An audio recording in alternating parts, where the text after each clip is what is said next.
Hello, hello everyone. It's the first day of October and I'm doing an exciting video today. We are going to be talking about the moons. This year is 2020, if you didn't know. There is a full moon on October the 1st and a full moon on Samhain. Ooh, and I have been thinking about this so heavy because, well, probably since the beginning of the year, I have this thing about moon magic where I do have something to do on the new moons. That's my mind site on here on YouTube. But there's a lot of new things that I start at the new moon. But then there's things that I do on the full moons as well. I'm not going to be talking about specifics here. I'm just going to be talking about these two moons. These 2020 October moons. And it just is so witchy because having one at the very start of October and then having one at the last day of October, and it happens to be Samhain, I feel like I need to treat these moons like mirrors to one another. And I'm sorry about the traffic noise. All my windows are open because it's like 50 degrees, and that never happens hardly this time of year for where I live. So forgive that. So anyway, I'm treating these two moons like mirrors and kind of like figuring out ways I can bridge the gap between the two moons. And I think that's going to be so fun. Now, the October 1st moon is in Aries, which makes a lot of sense, Aries being the first zodiac sign and all that. But Aries is what makes me think of fire, and it makes me think of impulsiveness. And it makes me feel a lot of impulsiveness in a way that our desires can be masked and can mask themselves to us as needs. Like what we feel like we need is just what we desire in the moment or in our lives or what have you, right? Aries energy is about the impulsiveness. Like, say I want to do something impulsive or spontaneous and I do it and then it makes me feel alive. It may not have been the thing that I needed to do in the moment, but it still had a good impact on me as a person. And I feel like that's kind of the Aries energy I wanted to go with here. Also, with this being it's like the full moon right after Mabon. That would technically be what the harvest moon is, even though I called the last moon we had the harvest moon, but it technically wasn't. It would be October 1st. So with the full moon energy in Aries and it being a harvest moon, I thought, okay, what are my seeds? What am I going to be harvesting, right?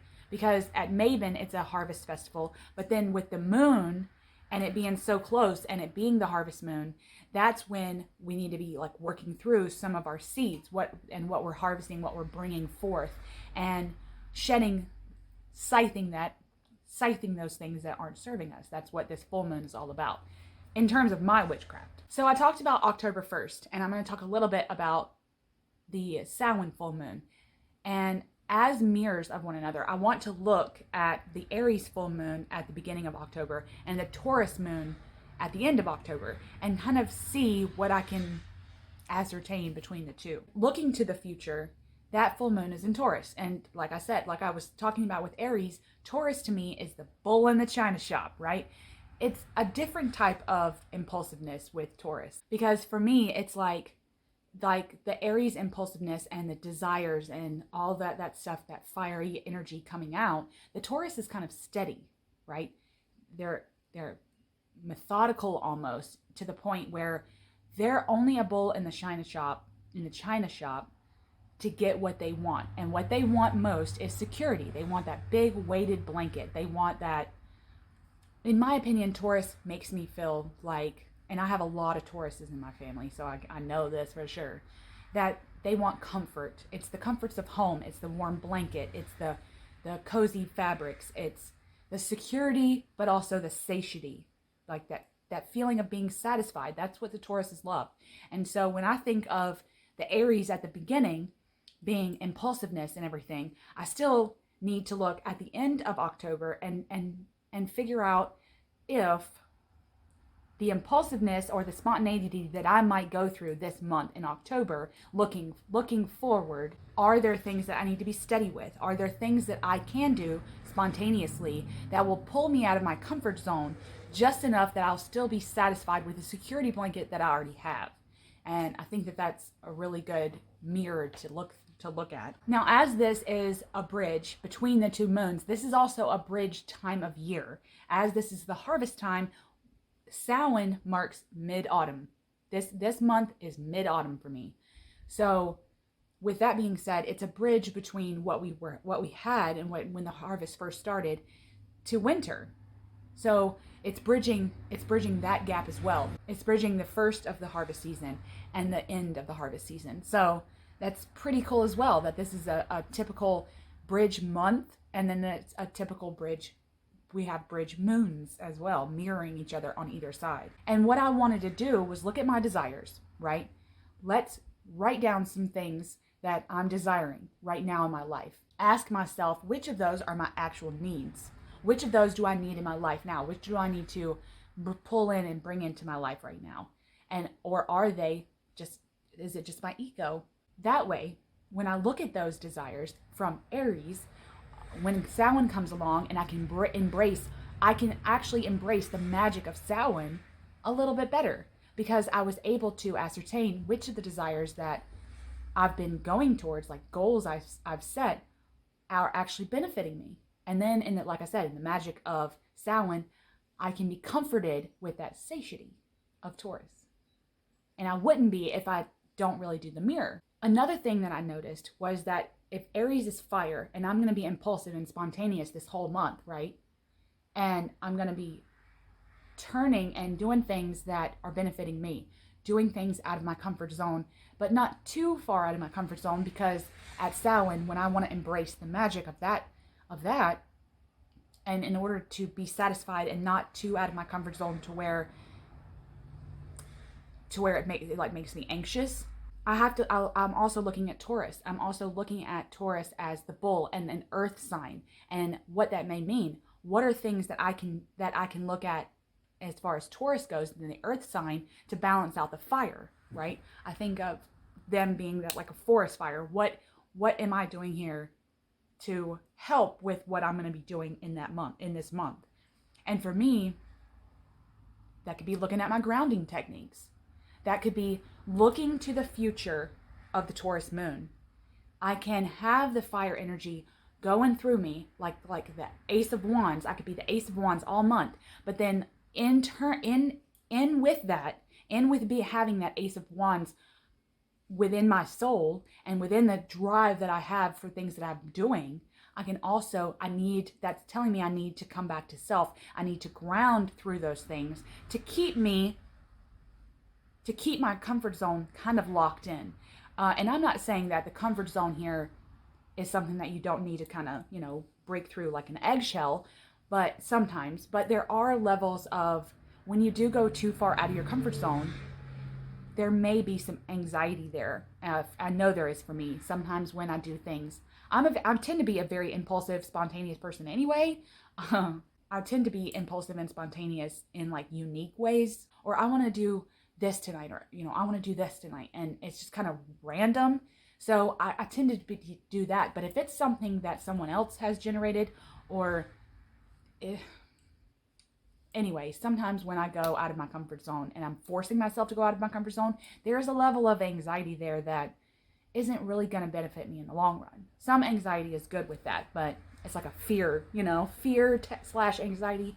But for me, in order to help the anxiety not go into full-blown panic, there are some, I can look at my grounding techniques, like I've been rambling about. If I can look and maybe add or take away some grounding techniques that I have on the first full moon, and then let go of ones that haven't been serving me in the past, then the best ones moving forward towards the Taurus full moon are going to be benefiting me. And that just means that I'll have a really, really good month.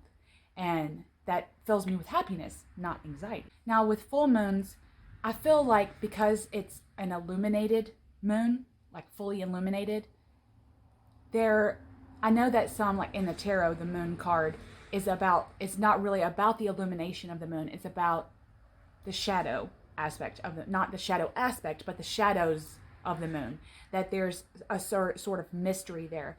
But when we're talking about moon magic, for me, the full moons are all about expression. There's a demand to express yourself on those full moons. And for me, that can come in all sorts of ways. I tend to be moody moody AF, and then kind of emotional, because it's just like the tide is just doing this, it's churning me. But I still feel a pull to be kind of creative and expressive, and I'll dance more, and I'll chant more, and I'll write my poetry more. It's almost like the full moon gives me sort of like a creative spark, but there's a level there that I can't be too creative because it's not technically my introspection time.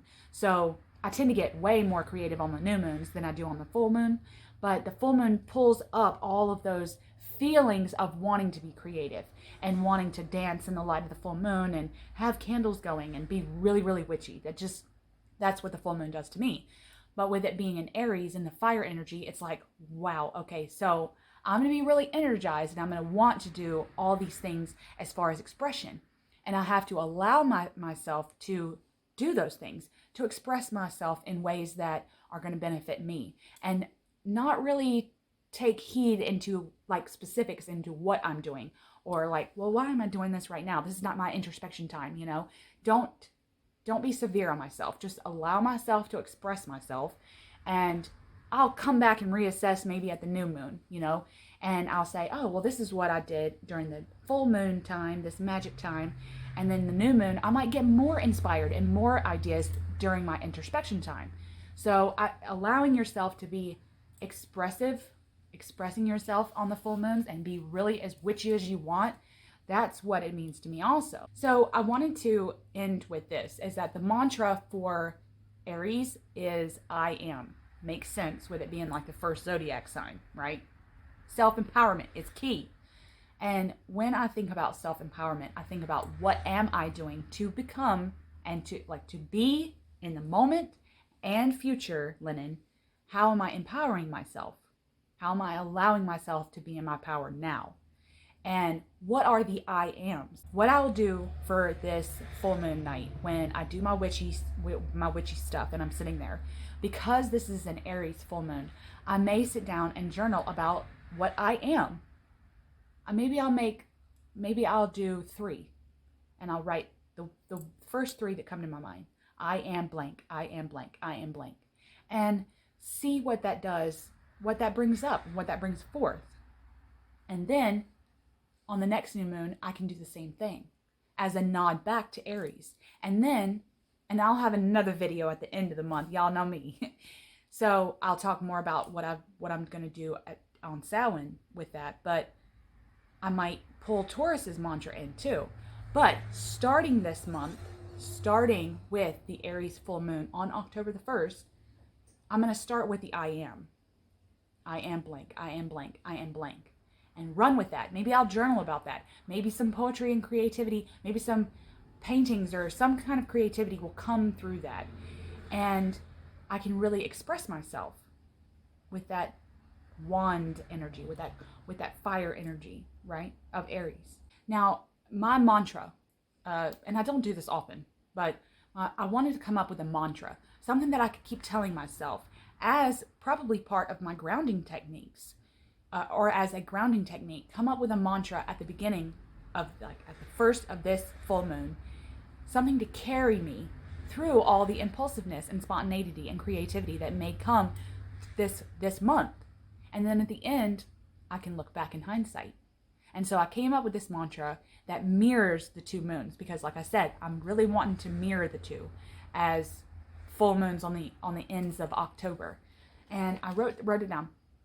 I am everything that my bullheaded self can manifest. And I'm not bullheaded, not really. I mean, maybe sometimes, but in certain areas of my life, in certain times when I want to be spontaneous or whatever, I can be bullheaded. But what I'm doing is I'm using the I am from Aries and the bullheadedness from Taurus, and telling myself that I'm everything that I can manifest if I am in the moment, if I'm grounding myself with Taurus, if I'm using my creativity and allowing myself to be creative and expressing myself during these times that come about, I'm doing the things that benefit me. That's all encompassed into this mantra. And I can carry that with me throughout this month. And it's going to be really cool. So I just wanted to get on and ramble about these two moons and how I am mirroring the two. And I've got some costumes because, I don't know, I might dress up more in October's videos than normal, just because that's where, like, I love to do that. I love to dress up and wear wigs and get into costume. So I got these because of Aries. They remind me of Aries horns. Plus they were $1 at the Dollar Tree. I was like, oh, linen.